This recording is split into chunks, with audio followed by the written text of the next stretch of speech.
Coming up on Marriage Today with Jimmy and Karen. Karen Evans treated me better than I deserved, and she's redeemed me 1,000 times in our marriage.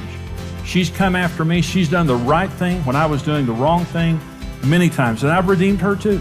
I always like to say there's two sides to every marriage, and you definitely have issues as much as your husband does, but what I did is I've asked the Lord to change me.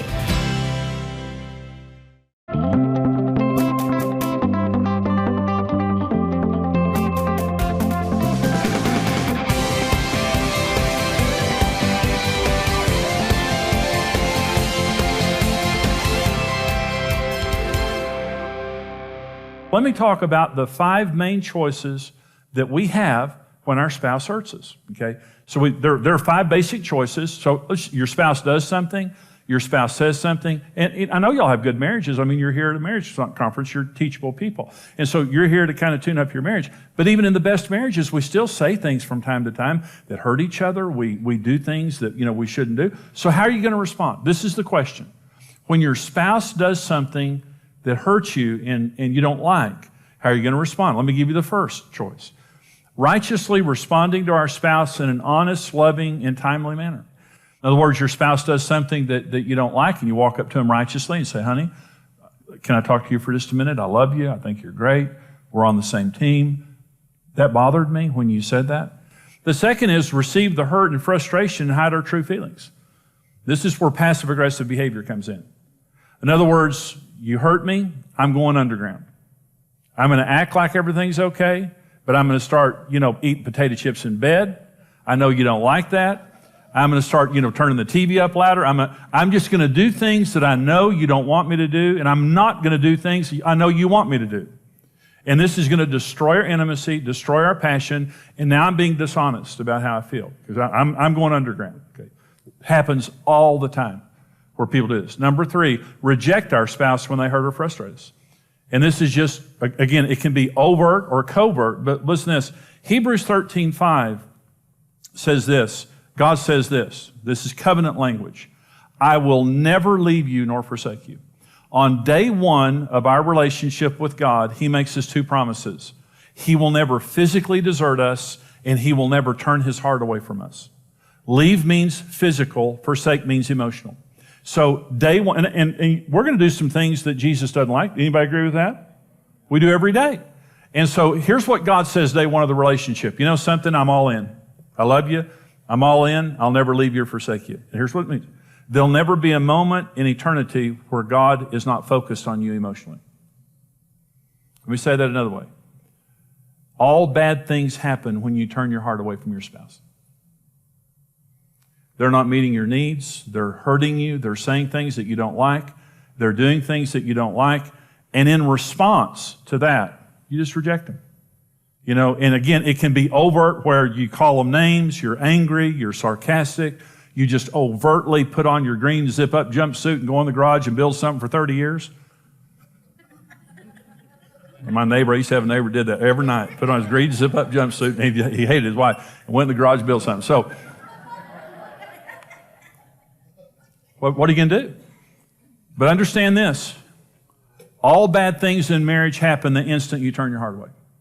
Now, you can be sitting right next to your spouse, but your heart's not there. You've turned it away. And that is very common in marriage issues, especially when you're frustrated, especially where you get to that point of, why aren't you changing? Why aren't you doing that? I'm trying here. You're not trying. And you get frustrated, you get angry, then the rejection comes. That's another choice that a lot of people make. The next is revenge to make them pay for what they've done and fear doing it again. And this is, I'm going to get you back. I'm going to make you suffer. And part of this is establishing a spirit of fear and dominance, where I'm going to dominate the relationship, and you'll either do what I say or you'll pay a high price. And that happens, again, in a lot of marriages, especially as the anger increases. Okay, but here's the 5th one. Okay, now let me say something real quick. No one should subject themselves to abuse. When I'm saying suffering, I'm just saying all of us suffer in marriage. But there's a difference between suffering and abuse. Suffering is discomfort. Abuse is damage. Don't ever subject yourself to another person damaging you in a marriage relationship. You can, we counsel people to do constructive separation. If you're in an abusive marriage, don't divorce. Go to a neutral place. Have your spouse go to another place. Don't live together. And don't go back into the relationship until they get real help, and demonstrate that they've changed and that there's accountability in the relationship. So I'm not talking about enabling abuse. I want you to be sure about that. I'm just talking about living with an imperfect person in an imperfect world with a devil who hates us. We all live in that world, and we're going to all have to deal with this. Well, here's number 5 choice, and that is redeem our spouse through righteous, proactive behavior. You're doing the wrong thing. I was doing the wrong thing. Jesus came. I was hurting Jesus. I killed him, in fact. I was hurting Jesus, and his response was to die for me and to suffer for me while I was in my sins. And because of that, I've come back. And I haven't just come back. There's no one I love like I love Jesus. Okay. So that's my 5th choice, and that's the only choice that works. It's the only thing. The word redeem means to buy back or restore something to its created purpose. I'm going to pay a price for you that either you cannot pay or will not pay. Jesus paid a price for us that we could not pay. But I'm going to pay a price for you. This is going to cost me something. It's going to cost me some pain. It's going to cost me some time. It's going to cost me something. But I'm willing to pay it to demonstrate my love for you. That's what it is. So we're going to become partners with God to do this. And here's the question. Am I going to be a redeemer, or am I going to respond to my spouse's problems in a selfish and immature manner? This is the question. This is the question that will really answer the destiny of your marriage, the destiny of your... Karen and I, this is just the way that it is. Our answer to that question is everything. So here are 5 reasons for me to use redemptive behavior toward my spouse. So why should I do this? Number 1, it's Christ-like, and we owe a debt of gratitude to God. I should do it to you because Jesus did it for me. I shouldn't forget that the redemptive love of Jesus got me where I am right now, and I need to give it away. The second thing is the only method of responding to our spouse's problems that creates a true solution. Threats don't create a solution. Rejection doesn't create a solution. Revenge doesn't create a solution. This is the only thing that truly solves the problem. It truly solves it. The other thing is it's the only behavior that God will bless and stops the vicious cycle of pain and rejection. This is the deal. You can only defeat a spirit with the opposite spirit. If you fight fire with fire, you're going to get yourself a bigger fire. If you fight sin with sin, you're going to compound the damage that's happening in the relationship. Jesus said, love your enemies. Bless those who curse you. Pray for those who spitefully use you. Why? Because you can only defeat a spirit with the opposite spirit. You can only defeat rejection with acceptance. You can only defeat insensitivity with sensitivity. Right on down the line. You can only defeat a spirit with the opposite spirit. It creates the strongest love, intimacy, and marriage bond possible. Now, so listen to my story. This girl came in to see me, this woman came in to see me, and she said, Pastor Jimmy, my husband has a girlfriend, and he comes home and changes his clothes every night, eats, and goes spends the night with his girlfriend. In the morning, he comes back and eats and changes his clothes and goes to work. That happens every day. And I said, well, I think you ought to divorce the jerk, as far as I'm concerned. She said, I love him. I want to fight for my marriage. I said, okay, well, if you want to fight for your marriage, I'll help you. I said, but don't hear me saying you need to stay in that relationship. And she said, I know. She said, but I love him and I want to work on my marriage. I said, so, okay, well, I'll give you some advice, but you don't have to take it if you don't want to. And she said, what? And I said, well, I want you to go home tonight and I want you to fix up. And I want you to fix a very, very nice meal for him. And when he comes home tonight, before he goes over to his girlfriend, I want you to treat him like you would Jesus Christ. So she goes home, and a few days later, she shows up with him. And he's got a girlfriend. He's a terrible guy. So she comes in the office, and he comes in behind her, sits down in the chair, and he's real down. You know, his head is down, he's down, real dejected look. And I said, hey, how are you? He said, I know you know about me. And I said, I do know about you. He said, I know she's told you I've got the girlfriend and all that kind of stuff. I said, she has told me you have a girlfriend. And he said, well, I don't love her. I said, you don't love your girlfriend? Nah, I don't love her. He said, I just go over there. He said, and now she's treating me good, and that makes me feel bad. And I was thinking, well, poor you, And I said, well, you want to change things? And let me just give you the short version of this. He got gloriously saved in my office that day. He was the best husband and father I've ever seen in my entire life. And they were in our church for several years before they moved away. I love that man. His wife redeemed him to Jesus. Think about that. And I tell you, on a scale from 1 to 10, that's a 10. You know, that old boy's a 10. And it doesn't always work that way. I mean, it's not guaranteed that because she did the right thing that he has to respond that way. But even if you don't have the response you want, it keeps you from being damaged. And you did the right thing, and God's going to honor it. And so it creates, and let me say this, when a person has been redeemed back, no one loves like they love. He adored her. This woman that he was just having this flagrant affair right in front of her face, once she redeemed him back, he adored her.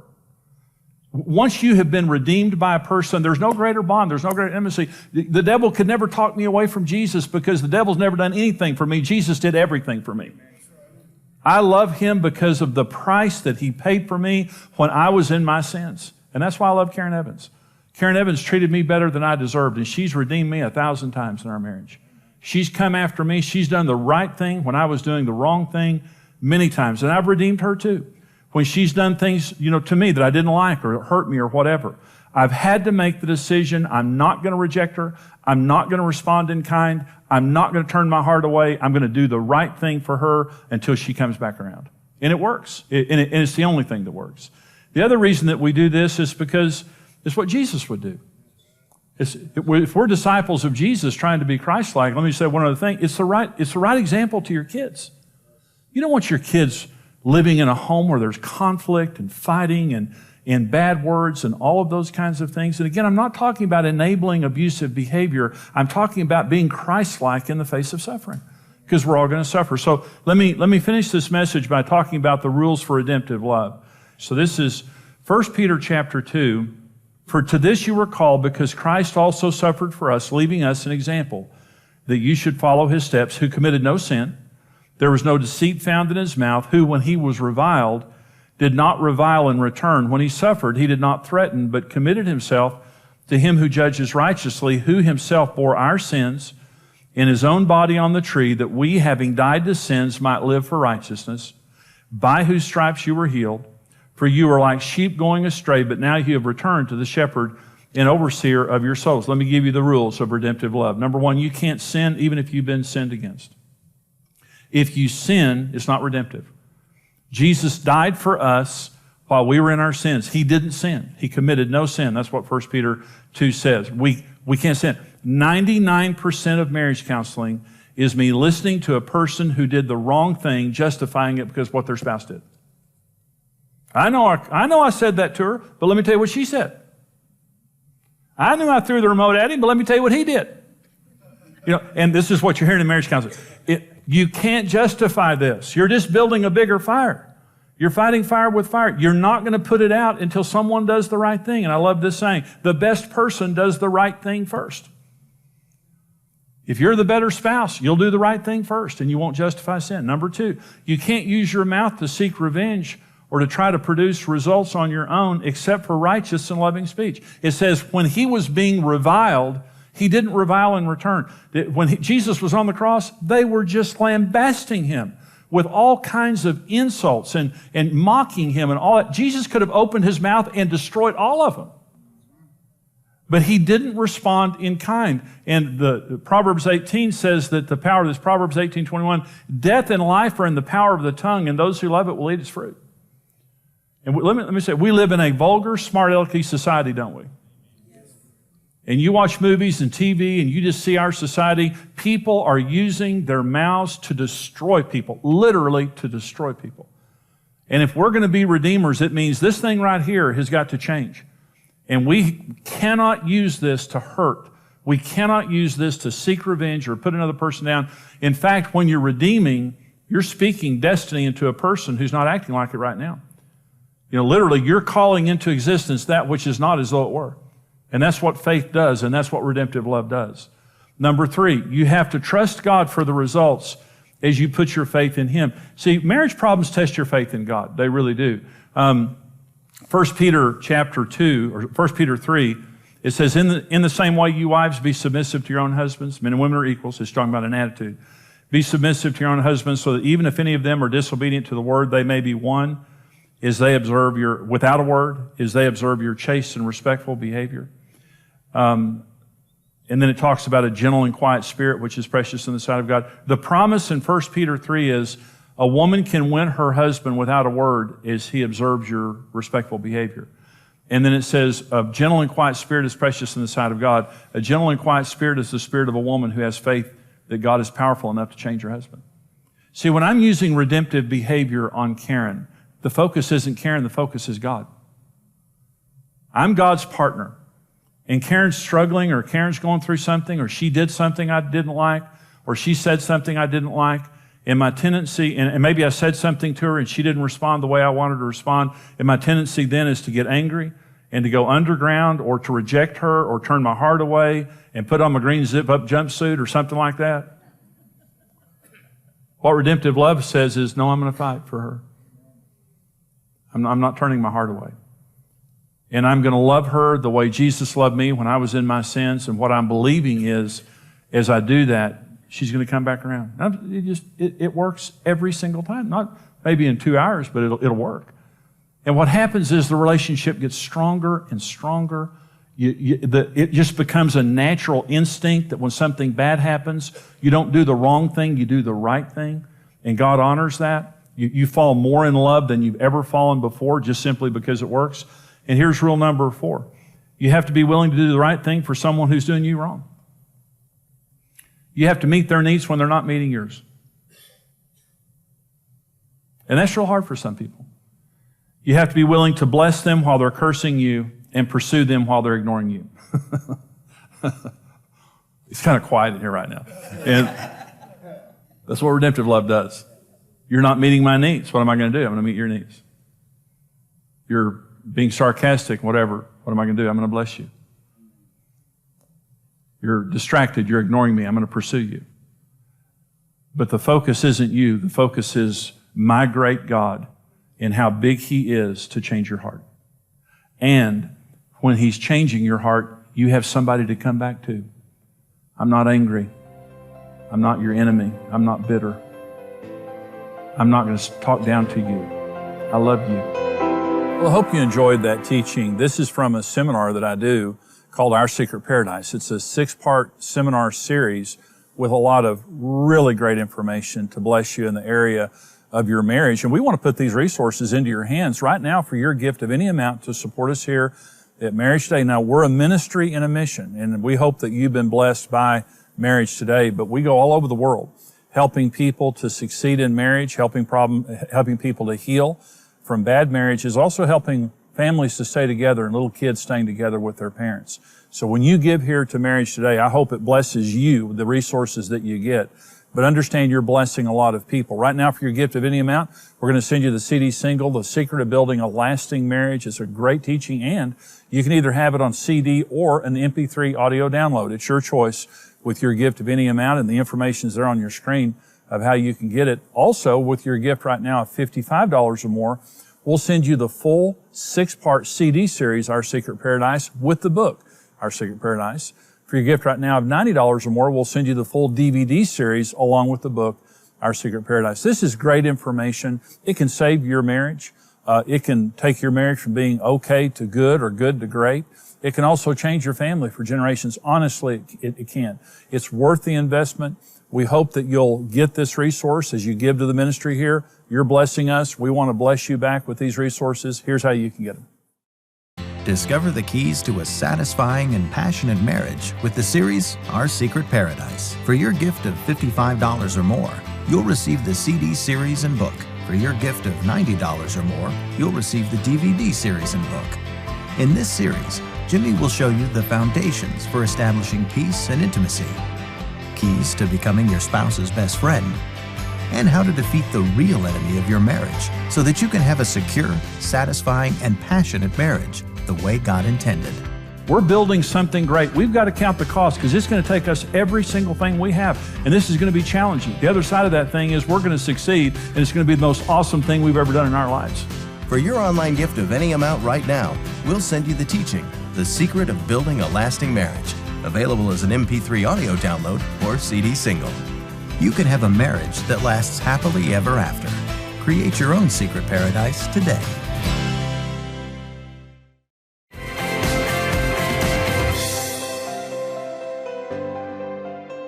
Well, today this is a very important program because we're talking about the issue of redemptive love. Mm-hmm. And, you know, Karen, in marriage, you're going to have to redeem each other many, many times. Mm-hmm. And if you don't, the problems are just going to accumulate within the marriage. In other words, redemption means that I'm doing the right thing for you when you're doing the wrong thing for me. And we're not talking about enabling abuse. Mm-hmm. We're just talking about in the best marriages, we frustrate each other. Mm-hmm. Sometimes we hurt each other. And we're not doing the right thing. In the end, the question is, how am I going to respond? That's true. And am I going to go on the attack? Am I going to reject you or whatever? And so there has to be a spirit of redemption. You have redeemed me. Mm-hmm. I redeemed you. And when we have problems in our marriage, early on when we were immature, we did everything wrong. But as you mature in marriage, you have to come to the point of realizing your spouse is going to make some mistakes and you have to respond to that righteously. Well, I think as human beings, our first response always is anger. Mm-hmm. You know, we get angry and frustrated and, you know, and then that builds and just, you know, you do all the, you know, pity stuff. And so I think it's all just normal, you know, human responses, but you're exactly right. I mean, you know, I look at what God went through just to redeem me. That's right. I should at least give that to you. Well, and that's the example. That's what I'm saying in the message. Let me read a question to you from one of our viewers. It says, Jimmy, my spouse blames me for the problems in our marriage. I'm not saying I'm without fault, but there's no accountability or ownership on his part. What can I do? So this is a woman. Mm-hmm. What would you say to that, Karen? Well, it's what you and I went through. I mean, you know, you blame me for everything and you would never take responsibility. And so I think it's just, you know, some people are this way. And honestly, I always like to say there's two sides to every marriage. And you definitely have issues as much as your husband does. But what I did is I've asked the Lord to change me. You know, I started out by just asking God to change my heart and what are the things in me that need to be changed. And I let God focus. I let myself be focused more between me and God than what was wrong with Jimmy.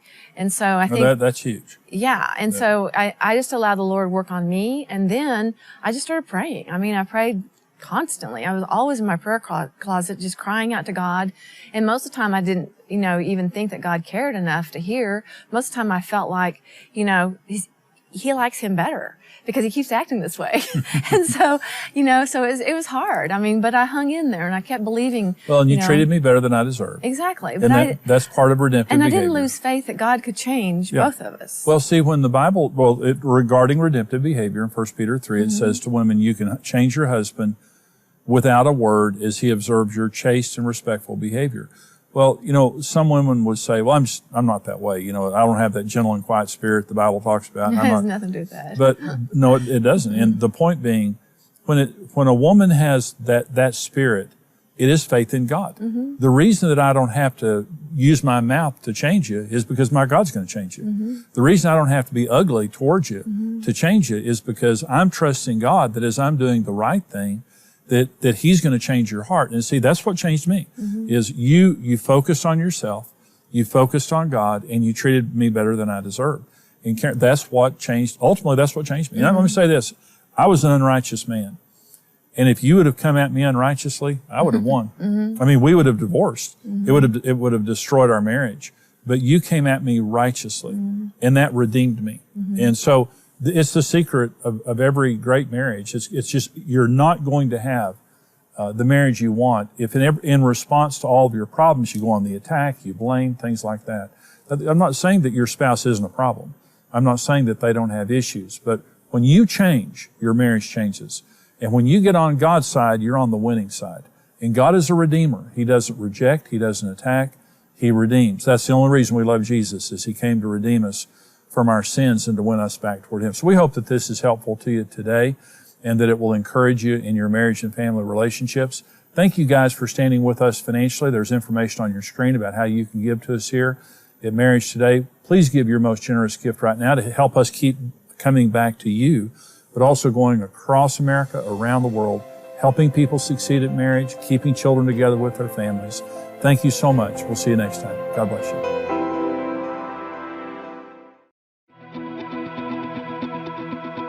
Going through divorce is a lot to ask of children and often results in years of emotional pain. It's a violent ripping apart of their parents and a sense of abandonment. What sometimes we see as a quick way out can mean complete loss for a child. You have a 100% chance of success in marriage. You were made for marriage. Marriage Today exists to protect children from the pain of divorce and to steer couples away from marital failure by telling them the truth. When you stand with Marriage Today, your individual effort multiplies with other like-minded partners, and together we can rebuild a legacy of strong families around the world. Choose your level of partnership today and receive immediate access to the video streaming library. Become a rock-solid partner today. Thank you for watching Marriage Today with Jimmy and Karen. Subscribe to Marriage Today's YouTube channel for more marriage-building videos and updates.